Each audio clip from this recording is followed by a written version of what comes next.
मेरी जो है याददाश्त टूट गई थी। मुझे शीला जी की दिल्ली याद थी। मुझे लगता है ये रास्ता मैं आधे घंटे में पूरा कर देता, 1:30 बजे आ जाता। लेकिन केजरीवाल की दिल्ली में जहां 1:30 बजे पहुंचना था वहां 2:15 बजे पहुंचा। अब क्या करूं, 45 मिनट की देरी एक बढ़िया सरकार की देन रही है इस पार्टी को। चलिए मैं इंतजार करता हूं, लेकिन एक मैं आग्रह आप सबसे कहूंगा, हम सब यहां हैं, हम दिल्ली के वोटर होने के पहले भारत के नागरिक भी हैं। कुछ समय पहले जो इलाहाबाद में, प्रयागराज में जो हादसा हुआ है, मैं चाहता हूं सिर्फ कुछ क्षण के लिए खड़े होकर हम लोग वहां जो एक हादसा हुआ उसके लिए अपनी अपनी संवेदना व्यक्त करें और आशा करें कि उन परिवारों के प्रति और जो लोग वहां इंजर हुए उनको भी अच्छी सरकार जल्दी स्वास्थ्य लाभ दे। आप लोग सब मेरे साथ थोड़े क्षण के लिए एक मौन रखें।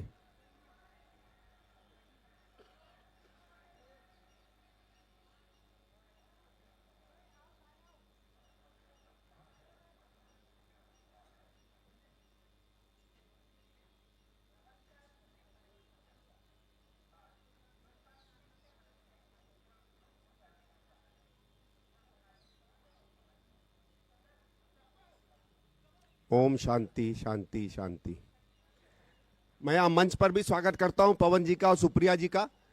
मैंने पवन जी और सुप्रिया जी से दोनों से दरख्वास्त की कि आप बड़े मेधावी प्रेस और मीडिया के इस समय नेतागण हो और आपका दक्षता है, लेकिन दोनों से मैंने एक बार का निवेदन किया कि आप, और क्योंकि सुप्रिया जी का बहुत पुराना एक अनुभव भी है जर्नलिस्ट के रूप में, कि अगर दो जनों के बीच में कोई भी बातचीत होती है तो हमें बीच में बैठे हुए लोग मिलेंगे। मैं गांधी जी का भी बहुत स्वागत करता हूं, आए हैं, और धर्मी जी तो पहले अरविंद जी के साथ भी थे, तो मेरे ख्याल से इनके यहां बैठने से हो सकता है अरविंद जी को लगे कुछ अपनापन भी उनको मिले।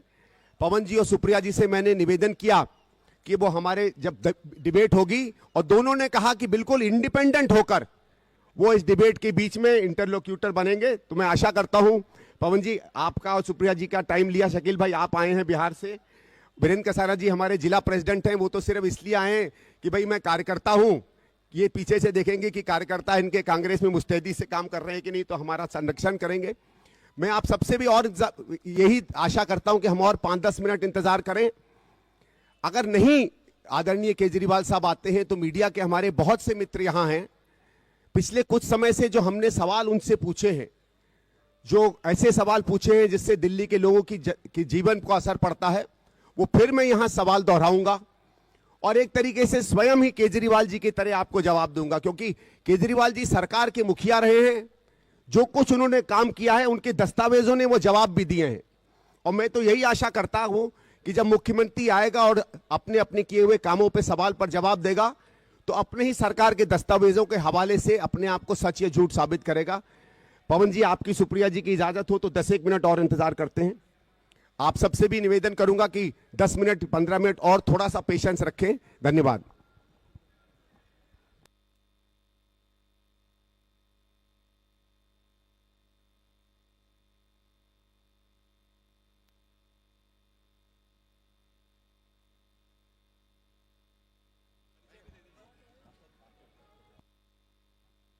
अब मैं आमंत्रित कर रहा हूं धर्मवीर गांधी जी, जो कि सांसद हैं पटियाला से, आए और हमें सबको संबोधित करें और थोड़ी सी सच्चाई भी उजागर करें आम आदमी पार्टी के बारे में।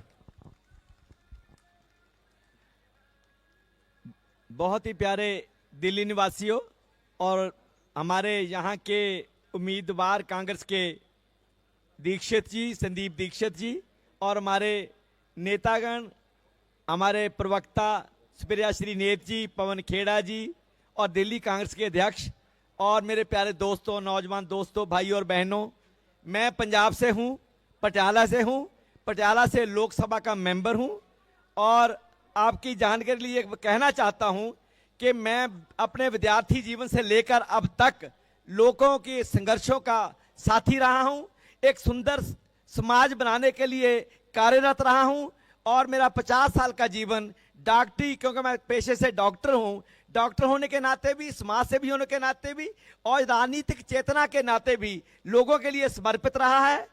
मैं पहले वाम पक्ष से मेरी जो राजनीति शुरू हुई, और जब लंबा समय कोई देश में कोई अच्छा बदलाव जो सोच रहे थे नहीं कर सके, तो एक ठग सा आदमी जिसको मैं पहचान नहीं पाया, अपना क्लिनिक बंद करके मैं आम आदमी पार्टी का हिस्सा बना। बहुत जल्दी मेरे को पता चल गया कि जिस पार्टी, जो मेरे सपनों की पार्टी मैंने सोचा था, ये वो पार्टी नहीं है। मैंने सोचा था कि हिंदुस्तान के सियासी आसमान पे एक नया सूरज उगाया है, एक नई ठंडी हवा का झोंका आया है, पर वो मेरा भ्रम सिर्फ 6 महीने में टूट गया। मैं 14 में लोकसभा मेंबर बना पटियाला से, और 15 फरवरी में मैंने इस्तीफा दे दिया। मैंने छोड़ दिया आम आदमी पार्टी को, क्योंकि ये झूठ की पार्टी है, इश्तिहारी पार्टी है, अखबारी पार्टी है, कहती कुछ और है, करती कुछ और है। सबसे बड़ा फ्रॉडुलेंट बंदा और सबसे बड़ी फ्रॉडुलेंट पार्टी अगर हिंदुस्तान में है, जिसमें मोदी से भी ज्यादा लोगों को बेवकूफ बनाने की क्षमता है, वो केजरीवाल है। और ये आम आदमी पार्टी है जो देश को भी बेवकूफ बनाती है।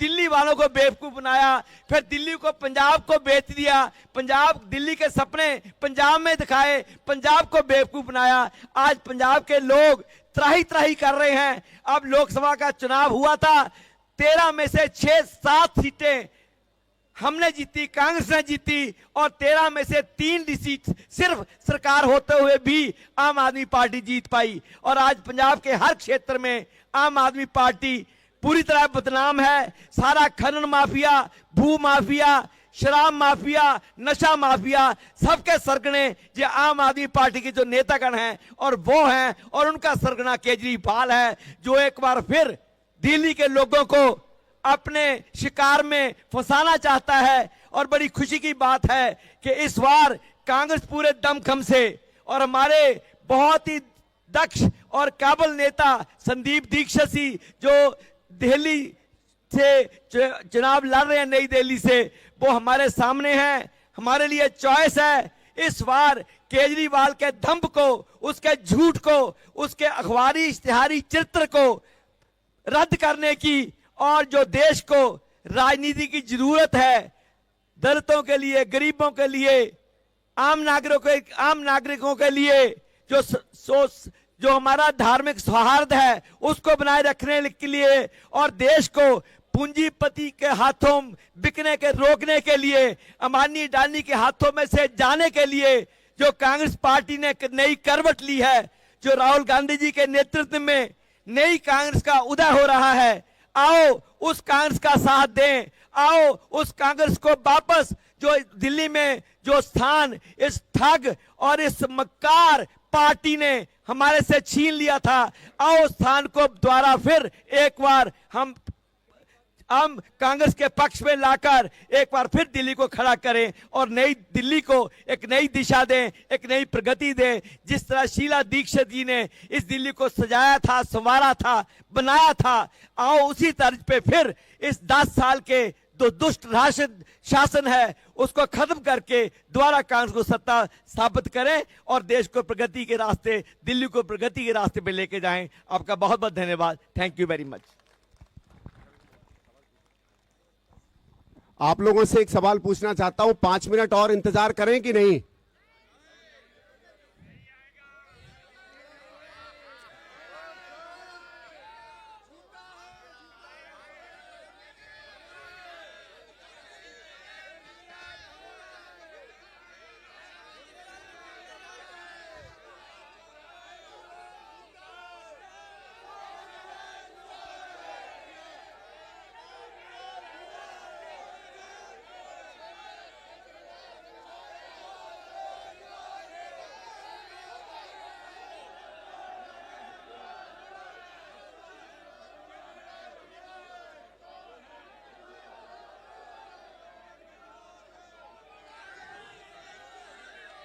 एक सेकंड गुजारिश है, एक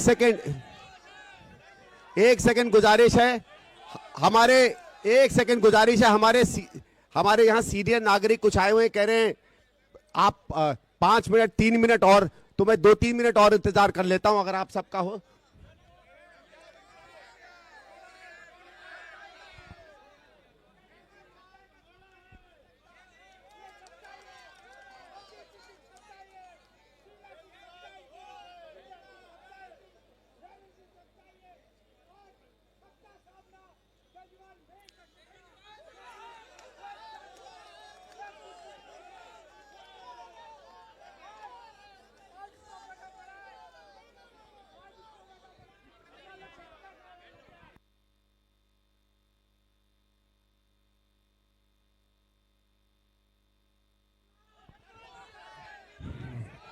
एक मिनट सर, एक सेकंड सर, हमारे पास 3-4 मिनट हैं।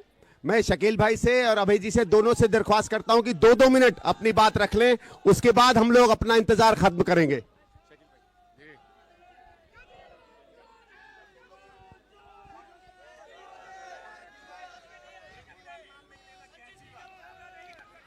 ये बहुत बहुत शुक्रिया संदीप भाई, आप विरासत हो, आप शीला दीक्षित की विरासत हो और कांग्रेस की विरासत हो, कांग्रेस के नजरियात की विरासत हो। और कांग्रेस का नजरिया तरक्की का है, सामाजिक न्याय का है और सामाजिक एकता का है।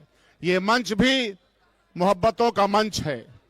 सुप्रिया जी, पवन खेड़ा जी और दिल्ली के तमाम नौजवान दोस्तों, महिला बहनों, इस देश ने पिछले 10-12 सालों में 2 नटवर लाल पैदा किए, एक बड़ा नटवर लाल, एक दूसरा छोटा नटवर लाल। एक पूरे देश को बेचने में लगा हुआ है, दूसरा दिल्ली को ठगता है।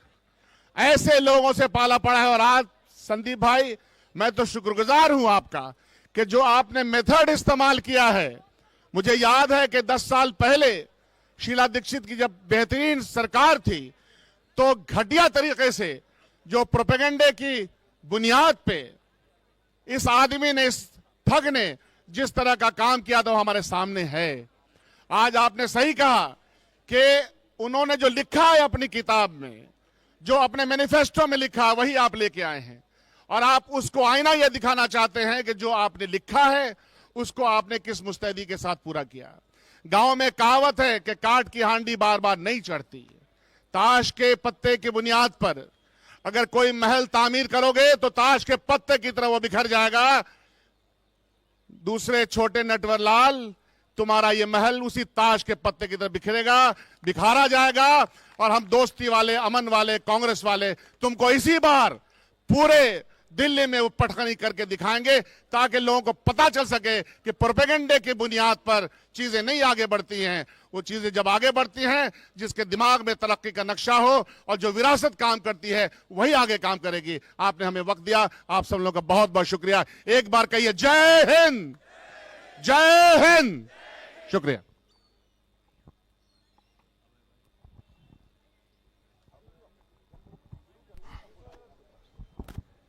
अब मैं निवेदन करूंगा अभय दुबे जी से कि वो आए और वो भी संक्षिप्त में अपनी बात हमारे सामने रखें। अभय दुबे जी। धन्यवाद।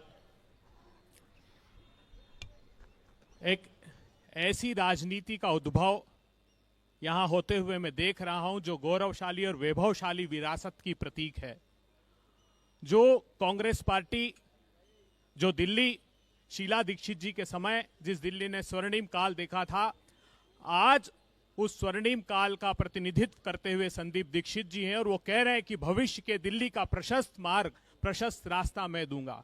तो संदीप दीक्षित जी के लिए हम कहना चाहते हैं कि बुझा की था पाना चाहता हूं, हिमालय को उठाना चाहता हूं, समय की शूरता साकार हूं मैं, महामार्तंड का अवतार हूं मैं, चले संघर्ष आठो याम तुमसे, करूंगा अंत तक संग्राम तुमसे, दिल्ली की जय जयकार होगी, हमारे संकल्पों की जीत होगी।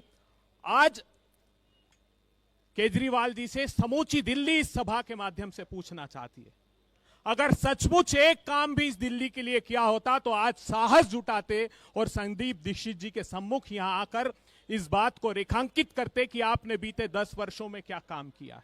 मैं चुनौती देता हूं, जैसे संदीप दीक्षित जी ने चुनौती दी है, एक काम बता दीजिए आप जिन कामों को आप क्लेम करते थे, चाहे वो शिक्षा का हो, चाहे वो स्वास्थ्य का हो, चाहे वो इंफ्रास्ट्रक्चर डेवलपमेंट का हो, चाहे वो दिल्ली के सांसों का संकट हो, चाहे दिल्ली में कचरे का जमघट हो, चाहे दिल्ली को अपराधियों के मान मर्दन का मरघट बना दिया, ये सारी देन आपकी है। हम चुनौती देते हैं, आप सरीन कमेटी की रिपोर्ट हाई कोर्ट की पढ़ लीजिए, वो कहती कि हेल्थ का इंफ्रास्ट्रक्चर पूरा कोलैप्स हो गया। केक की रिपोर्ट उठाकर देख लीजिए, एक राजनीतिक दल है जिसने शराब कांड किया और एक ने इलेक्टोरल बॉन्ड का स्कैम किया। तो मैं आज बधाई देता हूं संदीप दीक्षित जी को। हमने समूची कांग्रेस पार्टी ने यहां आकर इस बात का आभास दिल्ली को दिला दिया, जिनके पास बताने को कुछ नहीं, वो साहस नहीं जुटा सकते, यहां सामना नहीं कर सकते इस चर्चा के लिए। धन्यवाद। अब मैं आमंत्रित करूंगा माननीय संदीप दीक्षित जी को कि मैं समझता हूं जो संदीप जी ने कहा था वो आपका दिया हुआ समय भी खत्म हो गया। संदीप दीक्षित जी।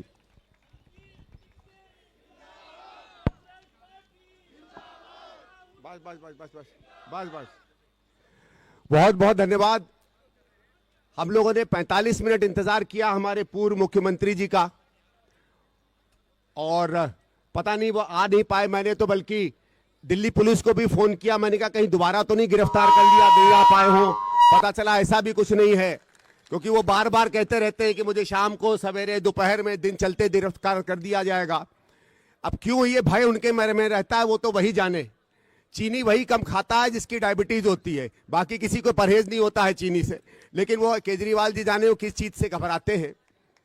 मैंने कुछ बहुत सरल सवाल पूछे थे हमारे पूर्व मुख्यमंत्री जी से, और खासकर मेरी तमाम बहनें यहां बैठी हुई हैं, लोग यहां बैठे हुए हैं, उनके लिए मुताल्लिक सबसे पहला सवाल जो दिल्ली में बनता था, आज से कई साल पहले खासकर हमारे झुग्गी क्लस्टर के बहुत से लोगों ने बहुतायत पे आम आदमी को वोट दिया, क्योंकि वो कहते थे कि जो कांग्रेस नहीं कर पाई, जो बीजेपी नहीं कर पाई, वो केजरीवाल जी कर देंगे, हर झुग्गी वाले को पक्का मकान दे देंगे।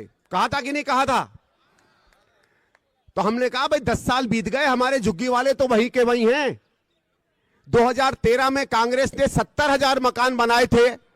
नरेला में जो हमारे झुग्गी वालों को बंटने थे बंट गए होंगे, अभी तक नए मकान बन गए होंगे। तो मैं पहले तो नरेला गया देखने के लिए, पूरे के पूरे 70,000 मकान खंडर थे। मैं अपनी बहनों से पूछूंगा और आपसे कहूंगा कि जब कोई आम आदमी का पार्टी आपके पास आए तो आप पहले पूछना वो 70,000 मेरे मकान मुझे क्यों नहीं मिले हैं, बढ़ के खराब क्यों हो रहे हैं। ये पहला सवाल आप उनसे पूछिएगा। दूसरा सवाल मैंने सरकार से पूछा, केजरीवाल जी की सरकार से, कि पिछले 10 साल में कितने आपने घर बनाए हमारे झुग्गी झोपड़ियों के लिए। दिल्ली में 16 लाख लोग रहते हैं हमारे झुग्गी क्लस्टर में, हमें कम से कम 5 से 8 या 10 लाख मकान चाहिए। तो केजरीवाल साहब की अपनी सरकार, इसलिए मैं कह रहा हूं, मैं केजरीवाल साहब ही ये जवाब दे रहे हैं कि 10 साल में मैंने एक भी मकान नहीं बनाया है। और हां, आगे मैं मकान बनाने जा रहा हूं। मालूम है कितने मकानों का वायदा किया? 750 मकानों का। बनने चाहिए थे 10 लाख और डींग मारते हैं 750 की। फिर वो कहते हैं कि साहब दिल्ली का मैंने कायाकल्प कर दिया, यहां सड़कें बढ़िया बन गई, यहां बसें बढ़िया आ गई, यहां काम अच्छे होने लगे। तो मैं जब सड़कों पे जाता था, मैं देखता था कि कहीं बसें खराब पड़ी हैं, बस स्टॉप पे जहां दिल्ली में सरपट बसें दौड़ा करती थी वहां भीड़ आ रही है। तो केजरीवाल साहब का मैंने बयान सुना कि मैंने हजारों बसें दिल्ली में खरीद दी हैं। तो मैंने पूछा कि कितनी बसें पिछले 10 साल में खरीदी गई हैं, और स्वयं केजरीवाल साहब ने जवाब दिया कि मैं भाषणों में कुछ भी कह लूं, खरीदी मैंने एक भी नहीं है। ये एक और झूठ साबित हुआ हमारे केजरीवाल साहब का।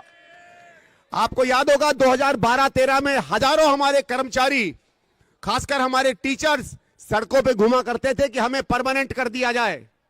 बहुत अच्छा, उन्होंने मिलजुल के सबने आम आदमी पार्टी को 2013 में जिताया था। पवन जी यहां बैठे हुए हैं। पवन जी कहां गए? पवन जी अभी आएंगे। हम लोग बार बार कह रहे थे कि सब परमानेंट नहीं हो सकते, कोई नहीं माना हमारी बात। तो हमने कहा 10 साल में 10, 20, 50, 100 जो हमारे 3-4 लाख टीचर हैं, किसी को तो इन्होंने परमानेंट किया होगा। तो केजरीवाल साहब भाषण में तो कहते हैं मैंने परमानेंट किया, उनका अपना फाइल बताती है कि 10 साल में एक भी टीचर को वो परमानेंट नहीं कर पाए दिल्ली में, और हर जगह ये डींगे मारते हैं कि मैं नौकरी दे दूंगा। हमारी डीटीसी, हमारे डीटीसी के हमारे ड्राइवर, हमारे डीटीसी के हमारे कंडक्टर, ये वो हैं जिनके बसों में दिल्ली का खून दौड़ता है। दिल्ली के लोग, मजदूर लोग आते हैं जाते हैं, दिल्ली की बसों में चलते हैं। हमारे वहां पहले 16 या 17,000 कर्मी हमारे यहां काम किया करते थे, परमानेंट नौकरी किया करते थे, बसें चलाते थे, हमारे यहां कंडक्टर बना करते थे। तो मुझे लगा 12-15 हजार को जब कांग्रेस ने नौकरियां दी हैं, तो ये आदमी जो गरीबों के नाम पे आया है, कुछ तो नौकरियां उसने दी होंगी। तो पता चला जहां हमारे पास 8,500 डीटीसी के ड्राइवर थे, आज केवल 4,000 रह गए, और जहां 5,000 हमारे पास कंडक्टर थे, याद रखिएगा ये नंबर, केवल 400 रह गए हैं। नौकरियां जो थी भी इस आदमी ने खत्म कर दी, और ये गरीबों का अपने आप को बस यह मनाता है। ये सवाल बनता है, और मैं मीडिया के कर्मियों से बहुत करबद्ध प्रार्थना करता हूं, पूछिए इनसे ये सवाल, जहां ये जाए उनसे ये सवाल पूछिए।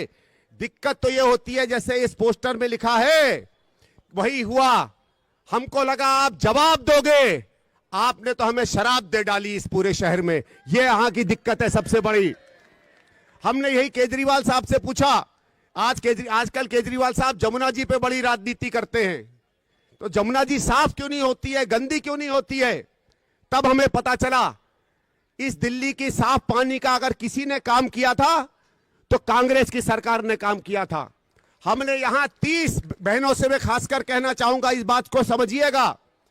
शीला जी के समय हमने 30 ऐसे बड़े बड़े कारखाने बनाए थे कि आपका पानी साफ हो और साफ पानी आज आपके घर में पहुंचे। हमने और ऐसे कारखाने शुरू किए कि जो गंदा पानी आज जमुना जी में जाता है वो साफ हो, जिसमें अगर वो काम होता तो आज जमुना जी ऐसी होती कि हम जाकर कम से कम उसमें स्नान कर पाते। हमारे भक्तजन, हमारे और लोग जो जाना चाहते हैं जमुना जी में जाने के लिए, कोई छठ के समय जाना चाहता है, कोई वैसे जाना चाहता है, कोई अपने परिवार के, अपने पूर्वज के वहां अस्थियां विसर्जन करना चाहता है, वह जमुना जी के पास तक नहीं जा पाता है। लेकिन पिछले 10 साल में न केवल जो हमने कंपनियां लगाई थी, फैक्ट्रियां लगाई थी पानी साफ करने का, उनका भट्टा बैठ गया, एक भी नया नहीं बना पाए। और मैं आप लोगों से कहूंगा, सवाल पूछिएगा। जमुना जी केवल एक नदी नहीं है, इस देश की संस्कृति, इस देश के धर्मों के आस्था का प्रतीक है ये। हम जब भी हिंदुस्तान की, भारत की बात करते हैं तो गंगा जमुनी संस्कृति की बात करते हैं। उस जमुना जी में जिसने जहर घोला है उसको हमें कभी माफ नहीं करना चाहिए। और ये सीधे सीधे अरविंद केजरीवाल जी का किया हुआ काम है। ये कुछ 5-6 चीजें मैं सामने रखना चाह रहा था, लेकिन जिस आदमी ने असंख्य झूठ बोले हों उसके बारे में हम क्या कह सकते हैं? अभी उसने एक इंटरव्यू में कहा कि मैंने दिल्ली में 5000 किलोमीटर की जो है पाइपलाइन बना दी जल बोर्ड की। तो मैंने कहा बहुत अच्छा साहब, 5000 किलोमीटर की नई पाइपलाइन बना दी। तो मैंने खंगाला तो देखा केजरीवाल साहब कहते हैं कि शीला जी के समय दिल्ली में 14000 किलोमीटर थी। तो आज कितनी है? आज 15300 है। जो आदमी इंजीनियरिंग करता है वो ये भी नहीं समझ सकता है कि 15300 से 14000 हटा दो तो 1300 है, 5000 नहीं है। सुप्रिया जी पता करिएगा कौन सी इंजीनियरिंग ये पास करके आया, मुझे नहीं समझ में आया। मैं तो इंजीनियर नहीं हूं, मैं तो गणित समझ सकता हूं। केजरीवाल साहब आज तक गणित नहीं समझ पाए कि 5000 में और 1300 में बहुत बड़ा अंतर होता है। केजरीवाल साहब ने एक और बड़े मजे की बात की 2-3 दिन पहले। कहा कि साहब मैंने दिल्ली में 10,000 किलोमीटर सड़कें बना दी। मेरी भी आंखें खुल गई कि साहब 1,00,000-1.5 लाख किलोमीटर मोदी जी ने बना दी, 10-1 हजार किलोमीटर केजरीवाल जी ने बना दी। मजा आ गया दिल्ली में। जहां सड़कें नहीं थी वहां सड़कें आ गई होंगी। तो मैंने इनके कागज खंगाले तो पता चला दिल्ली सरकार की कुल सड़कें पिछले 70 साल में केवल 4000 किलोमीटर हैं। 4000 किलोमीटर कुल सड़कें हैं, इन्होंने 10,000 किलोमीटर कहां बना दी, मुझे आज तक नहीं समझ में आया। मतलब ये कौन सी नंबर है, कौन सा संख्या है, मुझे नहीं समझ में आया। मैं तो इतना ही पूछना चाहता हूं केजरीवाल जी, आपको वोट तो फ्री बिजली पानी का मिलता है, तो फिर इतना झूठ बोलने की क्या जरूरत है, इतनी कहानियां बनाने की क्या जरूरत है? और बिजली कहां से इन्होंने सस्ती दी वो भी मैं खासकर मेरी बहनें सामने बैठी हुई हैं आपके सामने कहूंगा, क्योंकि ये बात आपको जाननी चाहिए। यही वो दिल्ली थी जहां हमको बिजली का बहुत घाटा हुआ करता था। केजरीवाल साहब ने अपने कागज में मुझे लिखकर देखा, मैंने देखा, सबको देखा। केजरीवाल जी ने कहा, और कभी कभी इंसान कितना भी झूठा हो सच तो उसके मुंह से निकल ही आता है ना। सच एक ऐसी चीज है कहीं ना कहीं से रास्ता बना ही लेती है। तो वहां इसके अपने दस्तावेजों में लिखा था कि शीला दीक्षित जी के समय में जिस तरीके की बिजली की क्रांति हुई, हमने हर साल उस समय के बाद से 3000 करोड़ रुपए का फायदा दिल्ली को मिला है। और जब 3000 करोड़ रुपए का फायदा दिल्ली को मिला तब इसने 2200-2100 करोड़ रुपया आपको सब्सिडी दे डाली। अरे वो तो धन है उस शीला दीक्षित जी का। अगर उन्होंने वो 3000 करोड़ रुपया साल का नहीं बचाया होता तो आज केजरीवाल जी आम आदमी पार्टी तो छोड़ो, एक आम आदमी बनके भी दिल्ली की सड़कों पे नहीं घूम पाते।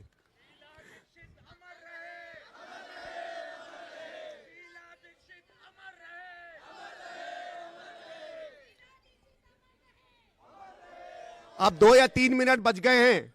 मैं नहीं चाहता कि आपका 3 बजे के ज्यादा समय करूं। हो सकता है 3 मिनट में अरविंद केजरीवाल जी आ भी जाएं, देर भी आए दुरुस्त आए, आ जाएंगे, कोई दिक्कत नहीं है। हो सकता है मेरे सारे आंकड़ों को खत्म कर दे। मैं अपने मित्रों से मीडिया के पूछता हूं कि ये आंकड़े नोट कर लीजिएगा। आजकल रोज आपके चैनलों पर आ रहे हैं, कहीं कभार एक आध आंकड़ा उनसे पूछ लीजिएगा। यह भी पता चल जाएगा कि आप भी पूछ सकते हैं कि नहीं पूछ सकते हैं, या थोड़ा सा इश्तहारों के मामले में मामला जरा कलम आपकी भी ढीली पड़ गई है। लेकिन मुझे पूरी आशा है कि हमारे मीडिया मित्र ये सवाल उनसे जरूर पूछेंगे। आखिरी बात मैं यह जरूर पूछना चाहता हूं, और वो इसलिए भी क्योंकि 15 साल जिसने इस दिल्ली में राज किया है वो मेरी मां तो थी, लेकिन वो दिल्ली की भी मां थी, और इसलिए आज दिल्ली का नागरिक ये सवाल भी पूछता है कि तुम 350 पेज लेके घूमा करते थे, तुम कहा करते थे कि शीला दीक्षित जी के खिलाफ मेरे पास सबूत हैं, 10 साल में वो सबूत कहां गए? हम तो इंतजार कर रहे हैं। मैंने तो खेला खेली में, जब हम लोग 2013-14 में हारे थे, तो मैं एक दुकान पर गया, आजकल बच्चों के खेलने के सामान आते हैं ना, तो उसमें एक बच्चों के खेलने की हथकड़ी थी। मैं वो हथकड़ी भी ले आया। मैंने कहा पता नहीं कब आएगी पुलिस, हथकड़ी अपने खुद ही पहन लेंगे। मैंने अपने सामने भी रखा। केजरीवाल जी 10 साल से इंतजार कर रहा हूं। वो हथकड़ी जो आप शीला जी के लिए लगाना चाहते थे, दुर्भाग्य से आज खुद उसे आपको पहनना पड़ा है। यह है नियति की नियति। जब कोई कहता है ना कि उसके यहां देर नहीं है, अंधेर नहीं है, अंधेर नहीं है, देर है, वो सही कहता है। और याद रखिएगा, आप भगवान को मानो, ईश्वर को मानो, अल्लाह को मानो, वाहेगुरु को मानो, उसकी लाठी में जो दम है ना, वो किसी और लाठी में दम नहीं है। आज आपने अगर घर घर शराब बांट के कुछ गलत काम किया है, तो उसके कर्मों का आप भुगतोगे। और मैं यहां जितने जन बैठे हैं, सबको इस बात के लिए बहुत आदर से सम्मान करता हूं कि आप लोगों ने भी 10 साल इंतजार किया कि कांग्रेस का शीला जी के खिलाफ, बहुत ही सम्मान्य सोनिया जी के खिलाफ इसने जितनी बातें कही, उसका हम इंतजार करते रहे। 10 साल में ये वो अग्नि परीक्षा थी। एक अग्नि परीक्षा सीता माता ने की थी आग के अंदर जाकर, 10 साल हमने भी वो अग्नि परीक्षा की। और उस अग्नि परीक्षा में जितनी पवित्र कांग्रेस निकली है, जितनी पवित्र शीला जी निकली है, जितनी पवित्र आदरणीय सोनिया जी निकली है, शायद हिंदुस्तान का कोई और नेता नहीं होगा। सारी फाइलें निकाल लेते, एक हिम्मत है तो एक शब्द निकाल लेते, और कुछ नहीं तो झूठे कागज ही लहरा देते। बहुत से लोग आपको मान सकते थे। आज आपके पास अपने झूठ के सिवा कुछ लहराने को नहीं है। एक दिल्ली का नागरिक होके मुझे निराशा होती है कि एक साधारण व्यक्ति के सवाल का जवाब देने के लिए भी आपके पास हिम्मत नहीं रही। चुनाव आ रहे हैं, चुनाव में जनता तो अपना जवाब देगी, और 8 तारीख को जिस तरह शाम को रिजल्ट आएगा, मैं आशा करूंगा कि सुप्रिया जी आप हैं, कांग्रेस के लोग हैं, गांधी जी आप पंजाब मत जाइएगा। 9 या 10 तारीख को जब कांग्रेस का मुख्यमंत्री शपथ लेगा, तो आप सब उसी तरह इस मंच पे बैठिएगा। लेकिन यह मैं इतना कहना चाहता हूं कि आज यहां नहीं आकर और हमारे सवालों के जवाब ना देने की हिम्मत ना करने पे, केजरीवाल जी, इस जनता में तो आपकी जमानत जब्त हो गई है। बाकी चुनाव में देखेंगे आपका क्या होता है। बहुत बहुत धन्यवाद। जय हिंद, जय कांग्रेस।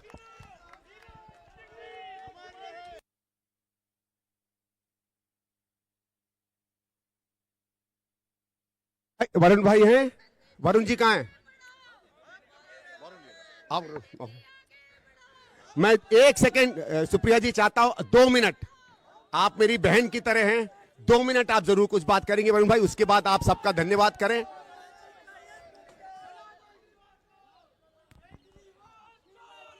मंच पर कांग्रेस पार्टी के बेहद श्रेष्ठ उम्मीदवार संदीप दीक्षित जी, मेरे छोटे भाई वरुण चौधरी जी, अभय दुबे जी, मुमताज पटेल जी और बाकी सब लोग, गांधी जी, आप सब लोग जो बैठे हैं, जिला अध्यक्ष महोदय,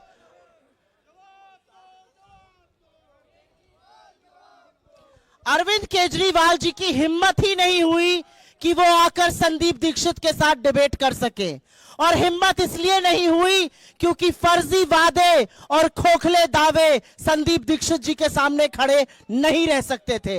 अरविंद केजरीवाल टीवी के इश्तिहारों में भले चमकती हुई दिल्ली दिखाएं, लेकिन बजबजाती नालियां, टूटी सड़कें, शिक्षा का फर्जी मॉडल, ध्वस्त स्वास्थ्य व्यवस्था, हमारी बसों का एक्सीडेंट होना, प्रदूषण, मैली यमुना उनकी असलियत बयां करती है। और ये असलियत का कच्चा चिट्ठा आंकड़ों के साथ, तथ्यों के साथ संदीप दीक्षित जी ने खोलकर रख दिया है। और इसलिए हमें बिल्कुल, हम आशा कर रहे थे वो आएंगे, लेकिन हमें उम्मीद थी कि वो सच का सामना नहीं कर पाएंगे। असलियत यह है कि जिस दिल्ली को शीला जी ने अपने बच्चे की तरह पाला पोसा और सराहा, 15 साल ऐसी सरकार चलाई कि आज भी बच्चा बच्चा उनको याद करता है, उस दिल्ली में अरविंद केजरीवाल जी ने शराब का इतना बड़ा घोटाला किया कि मां बहनों का घर से निकलना बंद हो जाता। मैं बहुत कुछ नहीं कहूंगी, ये कार्य क्षेत्र, ये श्रम क्षेत्र संदीप दीक्षित जी का है। आप सब लोग इनको भारी मतों से विजयी बनाइए, बस यही मेरी आपसे आशा है, यही उम्मीद है और यही प्रार्थना है। जय हिंद। अब मैं आमंत्रित करूंगा हमारे एनएसयूआई के राष्ट्रीय अध्यक्ष भाई वरुण चौधरी जी आए और हमें संबोधित करें और धन्यवाद करें। लेकिन एक बात आज जरूर तय हो गई, जो सारी दिल्ली में नाम चल रहा है फर्जीवाल, तो फर्जीवाल तो मैं समझता हूं कि पक्का हो गया कि फर्जीवाल ही है, केजरीवाल नहीं फर्जीवाल ही है।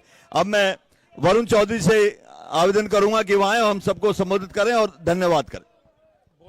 बहुत बहुत धन्यवाद वीरेंद्र जी। मंच पर बैठे कांग्रेस पार्टी के सम्मानित नेतागण और साथ के साथ संदीप दीक्षित जी, जो दिल्ली के एक बड़े 10 साल तक सांसद रहे और अभी जिन्होंने अरविंद केजरीवाल को, जो उसका मुखौटा था, वो सबके सामने, मीडिया के साथियों के सामने उतार दिया। हमारे कुछ दिल्ली के छात्र अरविंद केजरीवाल का पुतला भी दहन कर रहे हैं। मैं बस एक बात बोलना चाहूंगा, आज हमारे दिल्ली के छात्र अरविंद केजरीवाल को पूरी दिल्ली में ढूंढेंगे। जहां भी केजरीवाल होगा उससे आह्वान करेंगे कि या तो जंतर मंतर आओ, अगर जंतर मंतर भी नहीं आ सकते तो जो आपसे सवाल करे हैं कांग्रेस पार्टी ने और संदीप दीक्षित जी ने, उन सवालों के जवाब दो। तो मेरे इन छात्रों से भी अपील है कि जहां भी आपको केजरीवाल मिले, आज केजरीवाल को रोकना है, उससे सवालों के जवाब मांगने हैं। जो संदीप दीक्षित जी ने उससे सवाल करे हैं, कांग्रेस पार्टी ने सवाल करे हैं। आप सभी का बहुत बहुत धन्यवाद। एक जरूरी सूचना मैं आपको देना चाहता हूं, जितने यहां पर जनता आई हुई है नई दिल्ली विधानसभा क्षेत्र से, कल शाम 5:30 बजे माननीय प्रियंका गांधी जी संदीप दीक्षित जी के पक्ष में चुनाव प्रचार करने, उनको आशीर्वाद देने कल शाम 5:30 बजे